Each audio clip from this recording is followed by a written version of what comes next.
오늘 함께 나누실 말씀은 구약성경 시편 54편 말씀 함께 봅니다. 제 성경으로는 840페이지입니다. 구약성경 시편 54편 말씀.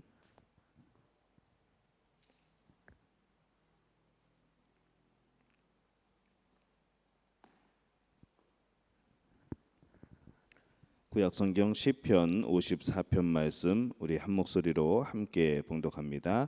하나님이여, 주의 이름으로 나를 구원하시고 주의 힘으로 나를 변호하소서. 하나님이여, 내 기도를 들으시며 내 입의 말에 귀를 기울이소서. 낯선 자들이 일어나 나를 치고 포악한 자들이 나의 생명을 수색하며 하나님을 자기 앞에 두지 아니하였음이니이다. 셀라.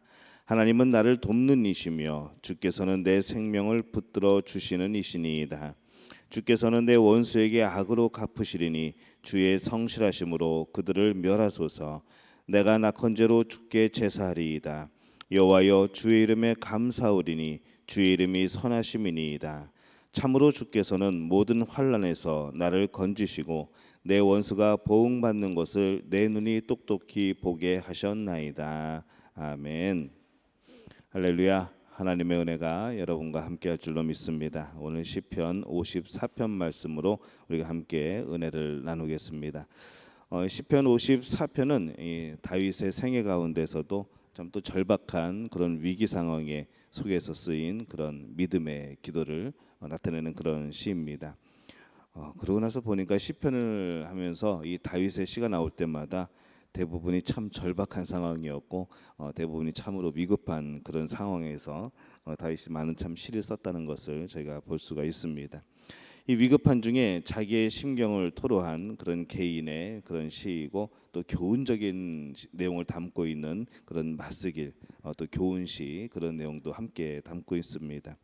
그래서 이 제목을 보면은 다윗의 맞쓰길, 인도자를 따라 현하게 맞춘 노래, 10사람이 사울에게 이르러 말하기를 다윗이 우리에게 있는 곳에 숨지 아니하였나이까 하던 때에, 이렇게 되어 있습니다. 표제가 상당히 길게 나옵니다. 이 시편 52편에서 우리는 이 다윗의 그런 이제 이동 경로를 봤죠. 다윗이 제사장 아히멜렉의 집에 숨습니다. 그 모습을 에돔 사람 도액이 보고 사울에게 일러 바칩니다.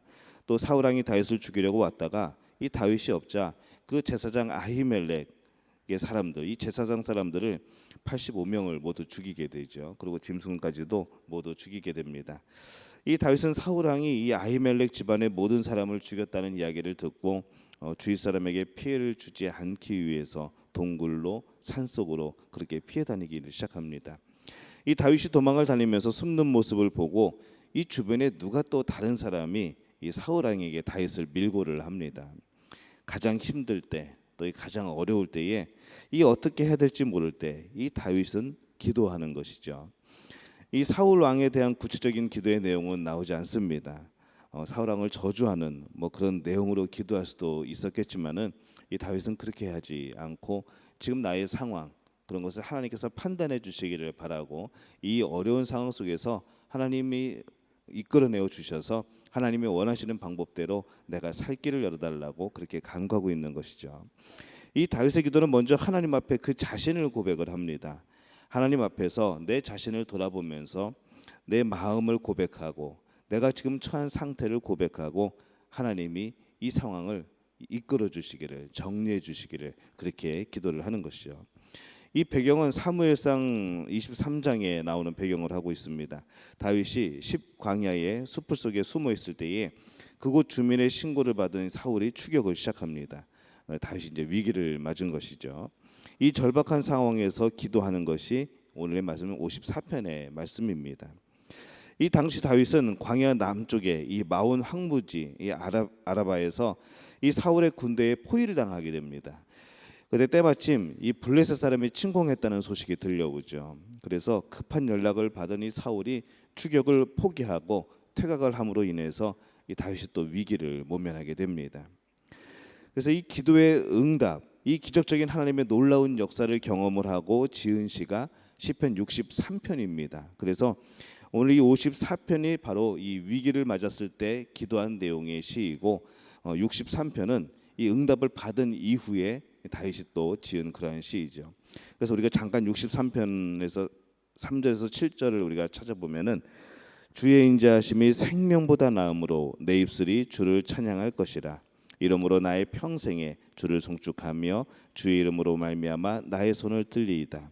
주는 나의 도움이 되셨습니다. 내가 주의 날개 그늘에서 즐겁게 부르리이다. 예. 오늘 말씀과는 전혀 다른 그런 분위기의 말씀이 나옵니다. 또 복음성가로도 가사로도 쓰여졌던 그런 시이죠. 오늘 말씀을 다시 돌아와서 살펴보면은 1절에서 3절에는 아주 위기 속에서도 이 하나님 앞에서 차분하게 이 지금 상황을 하나님께 고백하며 기도하는 이 다윗의 모습이 나옵니다. 하나님이여 주의 이름으로 나를 구원하시고 주의 힘으로 나를 변호하소서. 하나님 주의 이름으로 나를 구원하시고 주의 권세로 나의 정당함을 변호하여 주옵소서. 이렇게 기도하는 것이죠. 2절입니다. 하나님이여 내 기도를 들으시며 내 입의 말에 귀를 기울이소서. 간절히 호소하고 있습니다. 하나님은 결코 우리의 기도를 외면하지 않으시는 분인 줄로 믿습니다.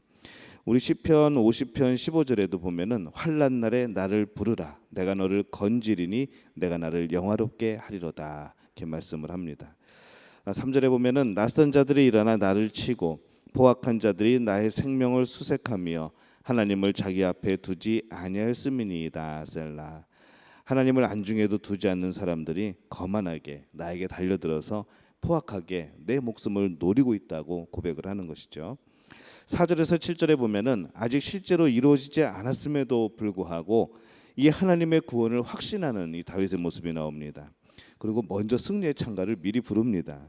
하나님 앞에서 또 감사의 기도를 드리죠. 그런 다윗의 확실한 믿음, 확고한 믿음, 하나님을 향한 신실한 그런 믿음이 여기서 잘 나타나고 있습니다. 4절입니다.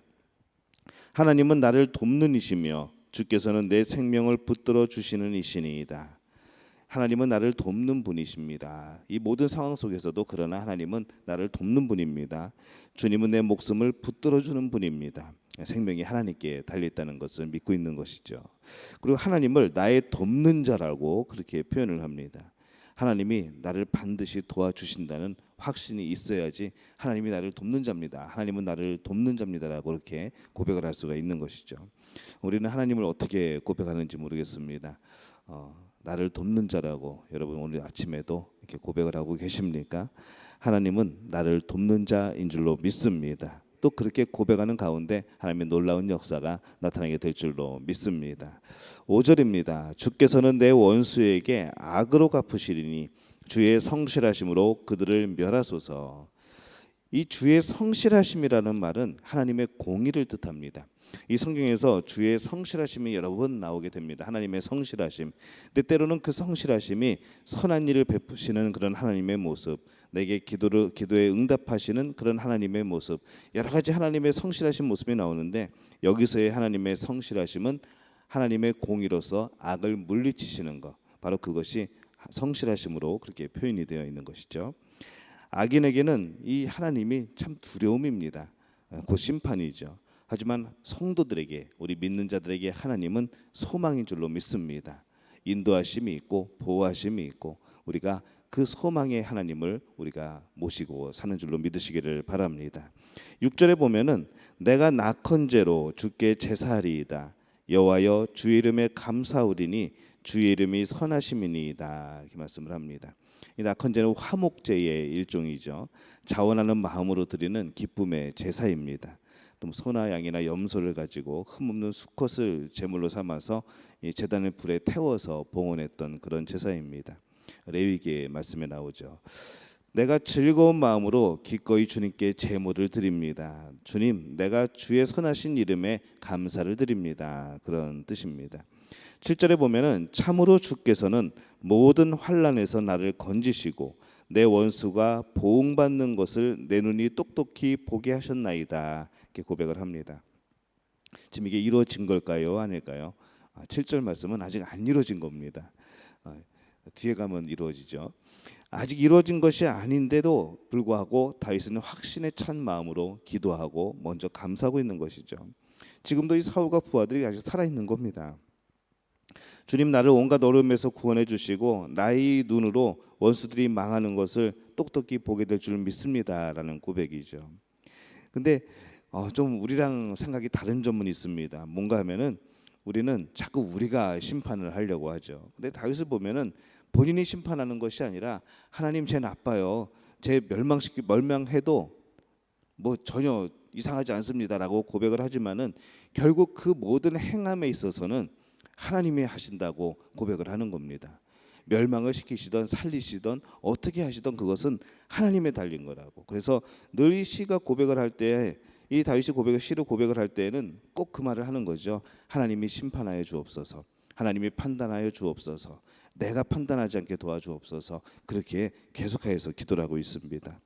하나님이 내 편이기 때문에 이렇게 할 수 있는 거죠. 하나님이 내 편이 아닌데 이렇게 말하면은 큰일 나는 겁니다. 하지만은 하나님이 내 편임을 확신하기 때문에 우리는 반드시 승리한다는 믿음을 가지게 되는 것이고, 우리 또한 이 세상을 살아가면서 하나님이 우리의 편임을 알기 때문에 우리는 천국은 내 것이다라고 그렇게 자랑스럽게 당당하게 말할 수가 있는 겁니다. 모든 환난에서 하나님께 맡겨 건짐을 받고 이 구원받는 다윗 같은 믿음, 오늘 우리에게 있어야 되는 그러한 믿음이죠. 여러분, 오늘 어떠한 일들이 여러분에게 있습니까? 어떤 어려움과 환난이 여러분 가운데 있습니까? 그것이 정말로 큰 산성처럼, 큰 벽처럼 여러분에게 느껴지지 않습니까? 그럼에도 불구하고 오늘 이 절체절명의 위기 상황 속에서도 이 다윗이 하나님을 바라보았던 것처럼, 하나님께 의지하고 감사하고 또 영광 돌렸던 것처럼, 그런 확신에, 응답의 확신이 있었던 것처럼 우리도 그렇게 살아갈 수 있기를 바랍니다. 오늘 이 다윗의 고백이 우리 믿음의 가족들의 고백이 되시기를 예수님의 이름으로 축원합니다. 오늘 말씀 제가 우리말 성경으로 한번 읽어보겠습니다. 오 하나님이여, 주의 이름으로 나를 구원하시고 주의 힘으로 나를 판단하소서. 오 하나님이여, 내 기도를 들으소서. 내 입으로 하는 말에 귀를 기울이소서. 이상한 사람들이 내게 맞서들고 일어나며 압제자들이 내 목숨을 노리고 있습니다. 그들은 하나님에 대해서는 안중에도 없습니다. 셀라. 보십시오, 하나님은 나를 돕는 분이시며 여호와는 내 영혼을 붙들어 주는 분이십니다. 그분이 내 원수를 갚아주실 것입니다. 주의 진리로 그들을 끊어주십시오. 내가 기꺼이 주께 희생제를 드리겠습니다. 오 여호와여, 주의 이름이 선하시니 내가 주의 이름을 찬양하겠습니다. 주께서 내 모든 고난에서 나를 건져내셨고 내 적들에게 무엇을 하시려는지 내 눈으로 똑똑히 보게 하셨습니다. 아멘. 오늘 이 당당한 믿음, 굳건한 믿음이 바로 우리 믿음의 가족들의 믿음이 되시기를 예수님의 이름으로 축원합니다.